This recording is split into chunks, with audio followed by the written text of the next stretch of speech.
Barakallahu feekum wa jazakumullahu khayra. Let's continue in the Alfiyyat of Hadith by Al Iraqi. We might have a short lesson today, subhanallah.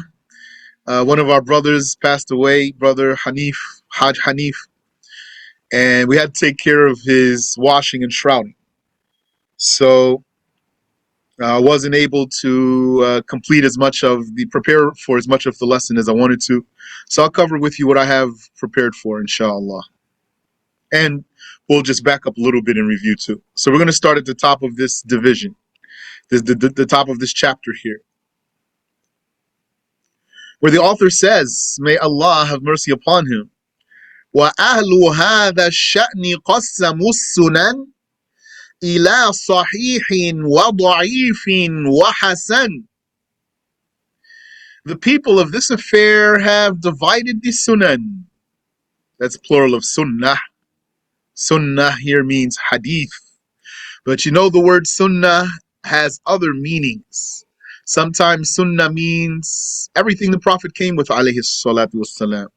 Sometimes sunnah means what is not obligatory, but what is recommended, what is rather recommended and not obligatory. Sometimes the sunnah means the hadiths of the Prophet alayhi salatu wassalam.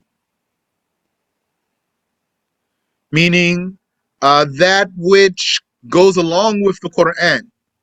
There's something that goes along with the Quran, the sunnah. Yani, sometimes sunnah means the Prophet's practice, the Prophet's application of the religion. His application of the religion. His practice of what came in the Quran, that's called the sunnah. And sometimes the hadiths are called the sunnah. That's what's meant here. So, وَأَهْلُ هَذَا الشَّأْنِ قَسَّمُوا السُّنَنِ. The people of this affair have divided the sunan إِلَى صَحِيحٍ وَضَعِيفٍ وَحَسَنٍ, into sound, weak, and fair. And I told you last time that some scholars call the weak hadith saqim, sick. But what I didn't mention to you is that that's the opposite of sahih, linguistically. Yani, to call the weak hadith saqim, that name saqim complements the name sahih. Meaning, sahih means healthy. Sihha, from sihha. Sihha is health, as you know if you know Arabic. Or correctness. So it means healthiness or health. So the saqam, sickness or illness, is contrary to that. That's going to be the weak hadith, al-da'if.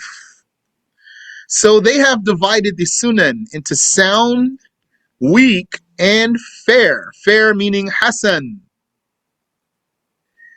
You know, usually they're going to mention the fair hadith before they mention the weak hadith. Usually you're going to say sound, fair, and weak.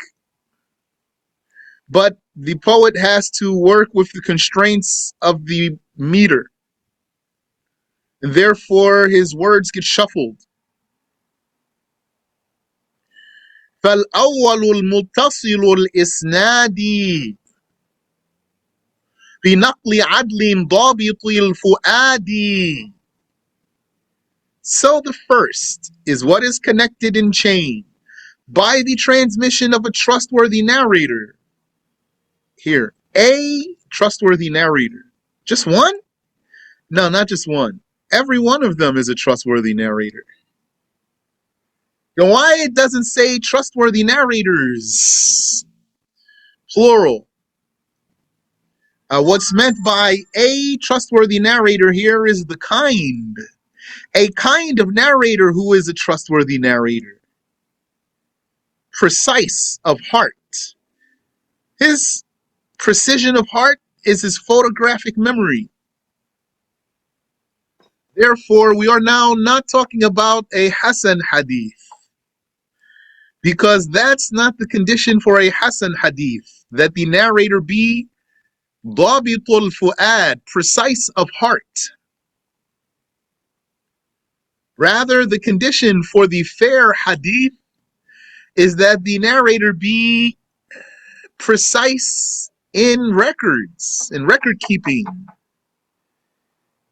He is a good record keeper, accurate record keeper. Then he can have a Hasan report.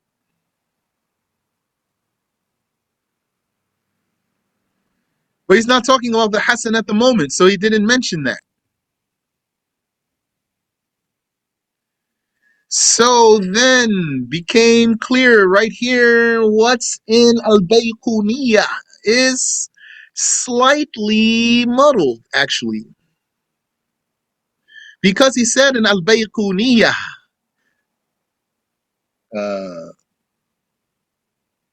أبدأ بالحمد مصليا على محمد خير نبي أرسل وذي من أقسام الحديث عدة وكل واحد أتى وحده.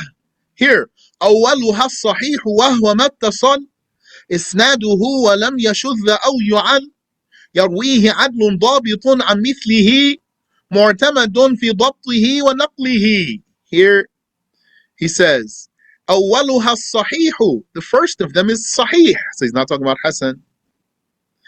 وهو ما اتصل إسناده, it's that which its chain of narration connected. وَلَمْ يَشُذَّ, and it was not irregular. أو يُعَل, nor did it have a defect, an effective defect. يَرْوِيهِ عَدْلٌ, it's narrated by an upright one. ضَابِطٌ, someone who is precise. Yes, that's fine up until here. عَمْ مِثْلِهِ, from someone like himself. Every one of them in the chain is like that. مُعْتَمَدٌ, reliable. في ضبطه, he's reliable in his precision. Here means his photographic memory. But what did he say after that? وَنَقْلِهِ, and he's reliable in his documentation. The documentation is the condition for whom? For the Hasan narrator. It's like he added something about the Hasan narrator into the definition of the authentic hadith in Al-Bayquniyah. When he said, وَنَقْلِهِ, that's a signal to the Hasan narrator in the definition of the Sahih. Here, the definition presented by Al Iraqi doesn't have that.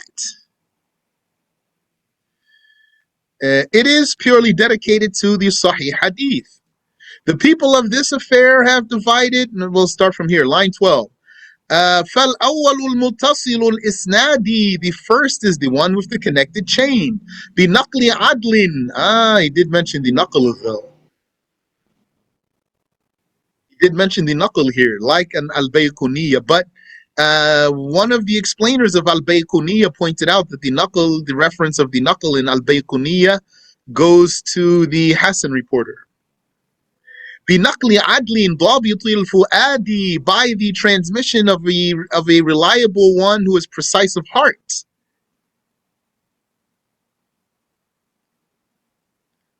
عن مثله من غير ما شذوذ وعلة قادحة فتوذي, from someone like himself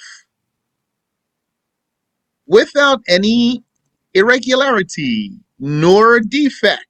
From the likes of himself without any anomaly, which is the irregularity, and without an impairing defect that thus causes harm. Fatudi.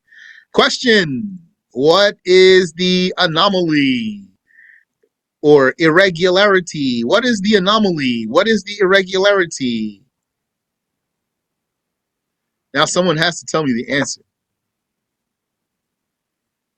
5. Having only one narrator? No. 4.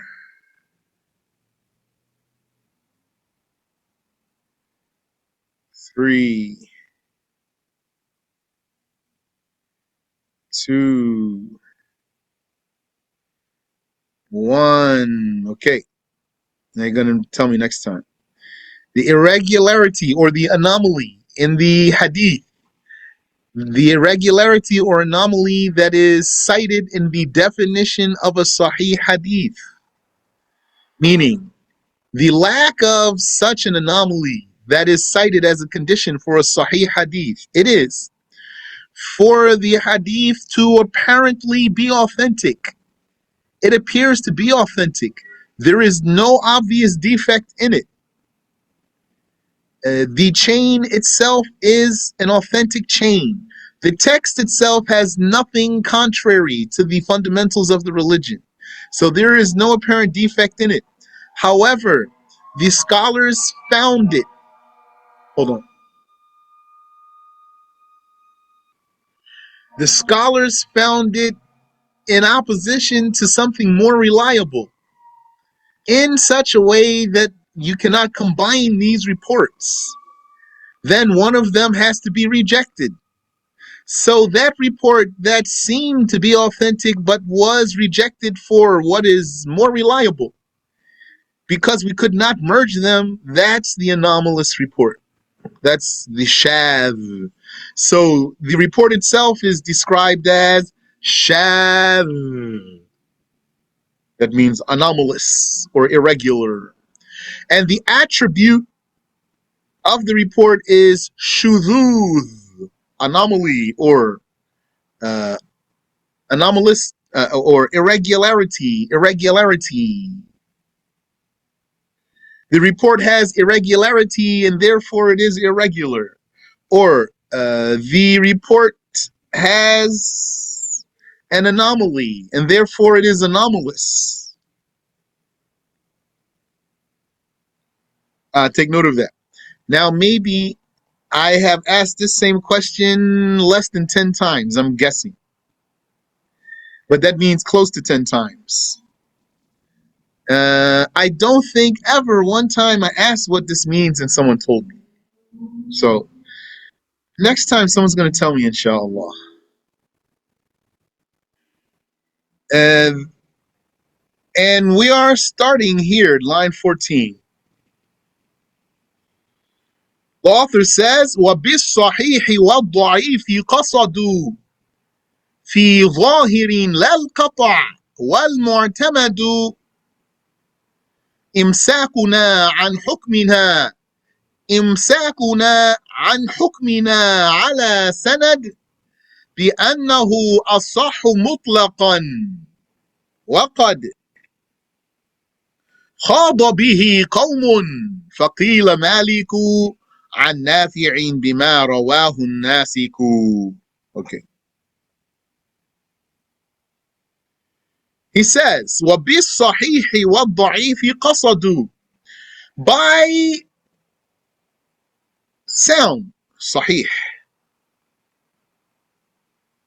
and da'if, weak, they intended fi zahir, in appearance, yani apparently, lal qata', not certainty, meaning the scholars of hadith, they use the chain of narration to determine the level of the hadith. So when the chain of narration checks out, and assuming there is nothing in the text itself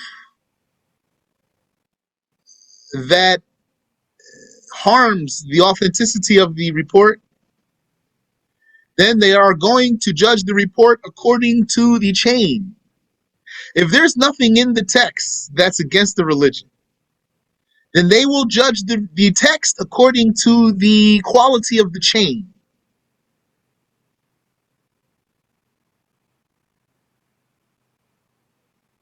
And when they say this hadith is sahih or this hadith is da'if, they mean this hadith appears to be sahih or appears to be da'if, weak.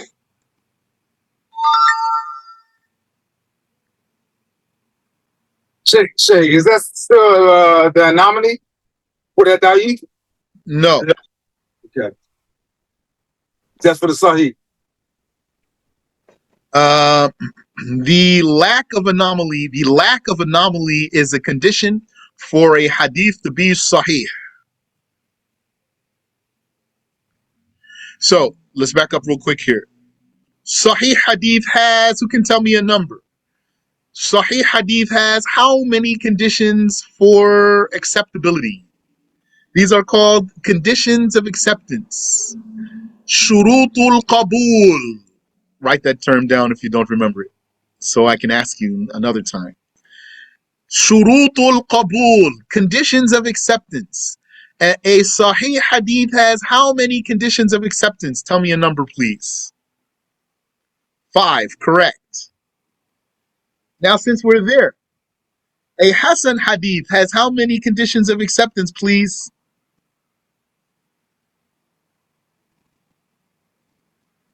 How many conditions of acceptance does a Hasan hadith have?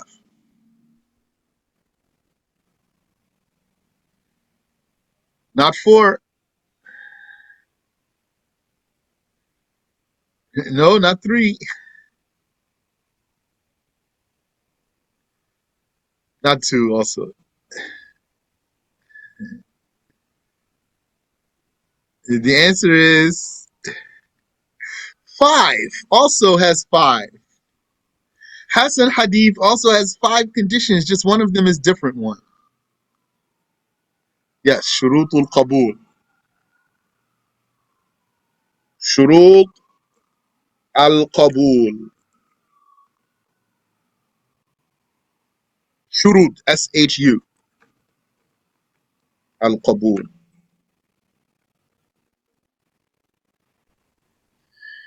Hasan hadith has 5 conditions of acceptance also. It's just one of them is different. And slightly different at that. Which is what? The very thing we were talking about a few minutes ago. The accuracy. The accuracy is a condition for Sahih hadith and it's a condition for a Hasan hadith, but the level of accuracy is different. So the level of accuracy for the Sahih hadith is the highest level of accuracy. That's the heart precision, the precision of heart or of chest. Dabtu sadr, chest precision. That's the photographic memory. And for a Hasan hadith, the condition is not that high. Instead of that, the condition, the 5th condition of the Hasan hadith is Dabtul kitab, precise record keeping. So same 5 conditions except the level of precision. So therefore, the synopsis of all of that is, I'll ask you, how many conditions of acceptance are there? Shurutul qabul. How many conditions of acceptance are there? How many conditions of acceptance are there? 5. The only reason I didn't start the countdown because I was going to say 5. Then it's going to remind you the answer. So I didn't count. 5. There's 5 conditions of acceptance. Whether you're talking about a Sahih hadith or a Hasan hadith. Just the difference between them is the level of accuracy. If we say accuracy is the 5th condition, then Sahih has a level of accuracy that is its condition, and Hasan has a level of accuracy that is its condition. So 5 conditions of acceptance. Connected chain. Uprightness of narrator. Lack of anomaly. Lack of an effective defect, and accuracy. If that's an authentic hadith, then it needs the highest level of accuracy, which is the photographic memory. And if it's a Hasan hadith, it needs the lowest level of accuracy, which is the accurate record keeping. I think that's clear. Now, since we are here, Yani, we've backed up. We started on line 14, but then we got backed up. So we didn't really get into line 14 yet. I have another question before we get into line 14. We just now said there's 5 conditions of acceptance. May Allah answer the dua of the one who answers this question. Sometimes a 6th condition is needed. Sometimes a 6th condition is needed. What is that provisional condition, that 6th condition that is sometimes a condition? 5, 4, 3, 2, 1. Not trustworthy. That's always a condition. Sometimes there's the condition of a corroborating, a strengthener, like a corroborating report. That means sometimes a report is not authentic by these 5 conditions are not fulfilled. But if you just add something, which is something that corroborates what's there, then it would be authentic or an acceptable report. Sometimes a report on its own is not fair. It's not sound and it's not fair.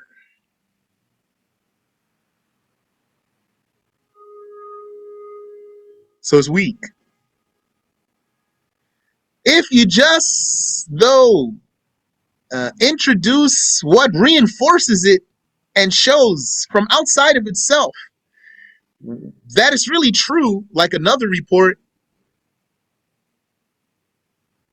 another version, then this will bump its level up from weak to fair, or even sahih. It could be fair already, and the corroborating report bumps it up to sound. So sometimes there is a 6th condition, which is a strengthener, such as another report, another rendition, or such as for the nation to accept the report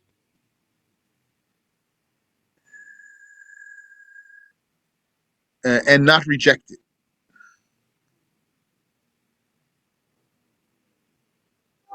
Like sometimes there's a hadith, all the mujtahids, if you just investigate the hadith on its own, it's weak. But all of the mujtahids actually apply what the hadith has. All of them. There's a weak hadith that has something in it, and if you look at what all the mujtahids do, all of them,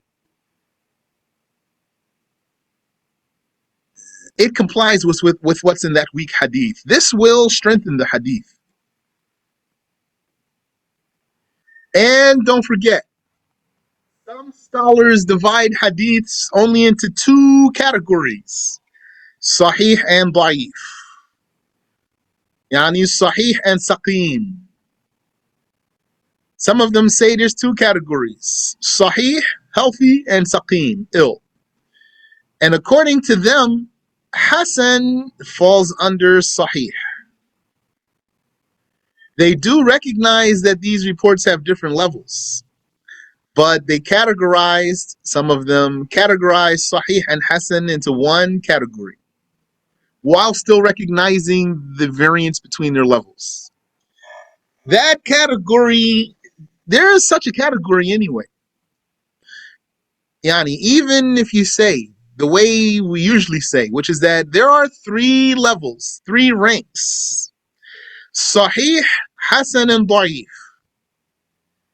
Even when you say that, still Sahih and Hasan, they have a similar category.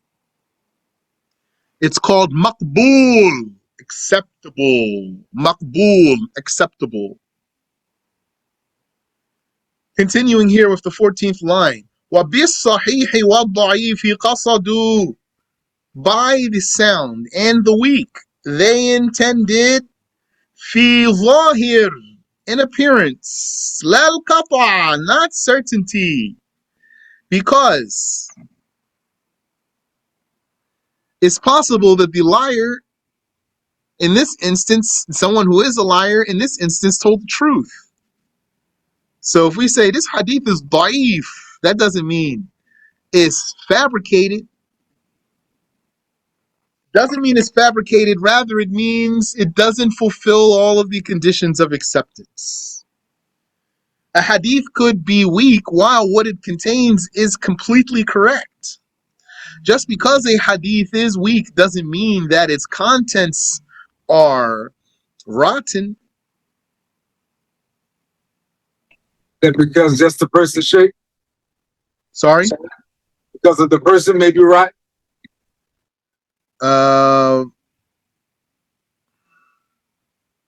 Meaning a liar with the Okay, yeah, let me complete my thought here. So I'm saying to you, just because a hadith is da'if doesn't mean that the meaning contained in the hadith is against the religion. It could have a meaning that's completely compliant with the religion while it's a weak hadith. It's simply that one of those 5 or 6 conditions is missing.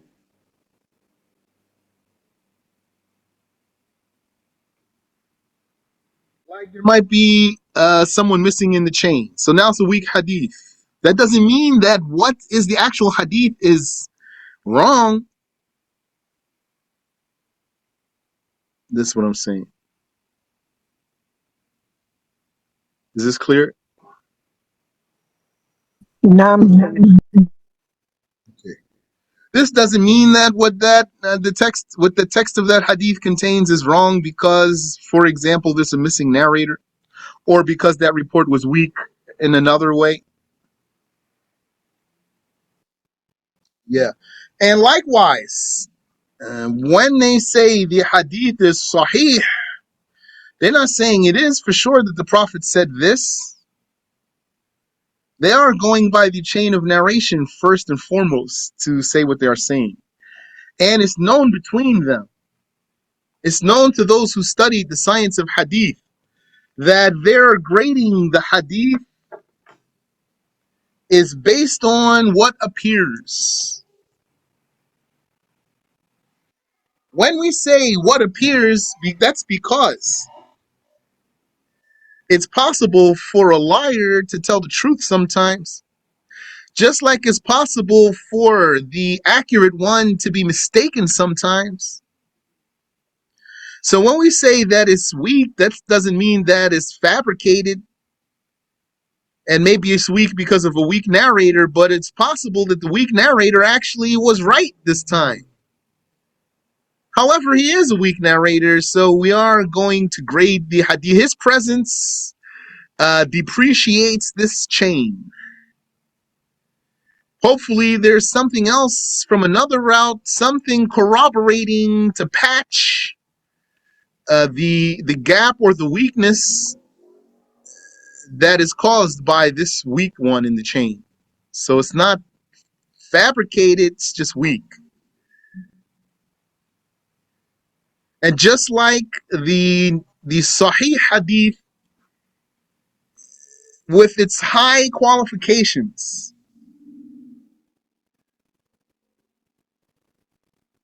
the trustworthy, honest one could tell a lie, possibly, other than the Prophet alayhi salatu wassalam.